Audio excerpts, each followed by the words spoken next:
Bonjour et bienvenue sur ma première vidéo YouTube. Avec cette chaîne, j'ai pour but de documenter mes découvertes artistiques et mon évolution, que ce soit dans ses progrès, ses blocages, tout en discutant d'autres sujets, tels que de mes lectures du moment, des lieux que j'ai visités, des derniers plats que j'ai pu cuisiner, des artistes que j'écoute, et bien d'autres encore. J'ai commencé à dessiner en 2019-2020, mais je n'ai jamais été vraiment constante dans ma pratique. J'ai eu pour habitude de dessiner pendant quelques temps, puis plus rien pendant quelques mois. Mais aujourd'hui, j'ai envie d'être plus régulière dans ma pratique. Pour cela, je me suis challengée à dessiner et peindre tous les jours pendant juillet et août, tout en le documentant de temps en temps, pour me créer une habitude et peut-être voir des progrès que je ne voyais pas avant à cause de cette pratique très irrégulière. Si vous le voulez, n'hésitez pas à me rejoindre dans ce challenge. Depuis quelque temps, je me suis rendu compte que je consommais beaucoup de médias tels que les réseaux sociaux, les séries, YouTube, et que je prenais pas trop conscience de ce que je regardais. Et donc pour éviter de consommer, j'aimerais créer plus. Donc créer ces vidéos est une méthode. Déjà, il faut que je dessine, puis il faut filmer et monter. Ça prend pas mal de temps, surtout que je m'y connais pas en montage vidéo et qu'il faut que j'apprenne. Pour le moment, je ne sais pas à quelle fréquence je vais publier mes vidéos. J'aimerais bien sortir une toutes les semaines, toutes les 2 semaines, on verra. Le plus souvent, je dessine au crayon parce que c'est plus pratique et plus simple. C'est facile à transporter, besoin de peu de matériel, juste un crayon et une feuille. Il n'y a pas de temps de préparation et pas de temps pour ranger, contrairement à la peinture. Il faut laver derrière. Puis c'est assez facile de corriger ses erreurs, il suffit de gommer et de recommencer. Puis il n'y a pas cette peur de gâcher du matériel, contrairement à la peinture, où on utilise un produit qui est un peu plus cher et que je maîtrise pas forcément. Et puis, on sait aussi pas trop doser les quantités.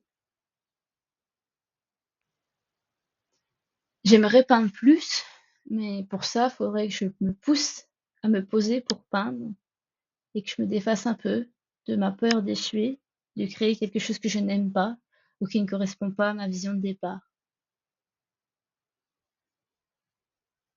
Le plus souvent, quand je peins à l'acrylique. J'aime bien, même si la peinture sèche souvent beaucoup trop vite.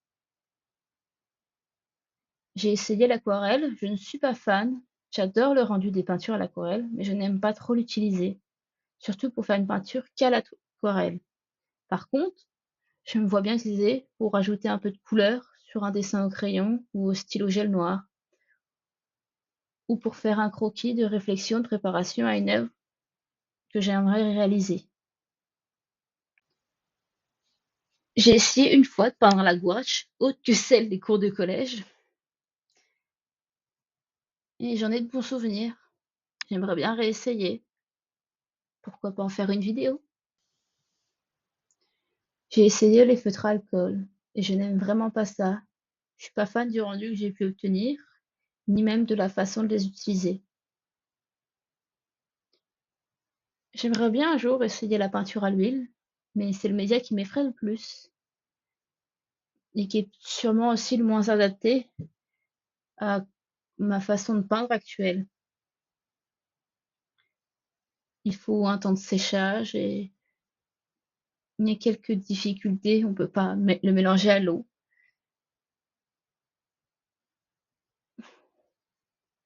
Et puis actuellement, je n'ai pas de place dédiée à la peinture et au dessin.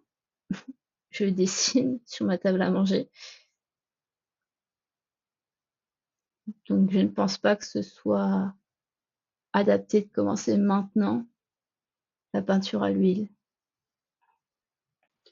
Depuis le début de cette vidéo, vous me voyez dessiner un portrait, quelque chose que je n'ai pas l'habitude de faire mais que j'aimerais vraiment maîtriser. Cela signifie que vous risquez de me voir en dessiner quelques-uns durant ce challenge. J'aime bien le rendu de celui-ci, même s'il y a des points à améliorer, tels que la symétrie des yeux, le nez et d'autres encore.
L'acrylique étant la peinture que j'utilise le plus, j'ai pas mal de couleurs différentes. Cela me permet de ne pas trop avoir à mélanger, surtout que je ne connais presque rien à la colorimétrie. Et comme ça, j'évite de finir avec une couleur qui ne correspond pas du tout à celle que j'ai essayé d'obtenir. Ça m'est arrivé quelques fois où j'obtiens quelque chose d'assez étrange, coloré kaki ou marron. Il va falloir que je me renseigne, que je m'exerce sur la colorimétrie en peinture. Quand je peins, j'ai tendance à d'abord faire un croquis avant de peindre par-dessus. Cela me permet de mieux structurer les choses et c'est plus simple pour moi qui est plus habile avec un crayon qu'un pinceau, même si des fois cela rend le processus très long.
première semaine a été plutôt facile à tenir. Je pense que la motivation du début y a joué un grand rôle.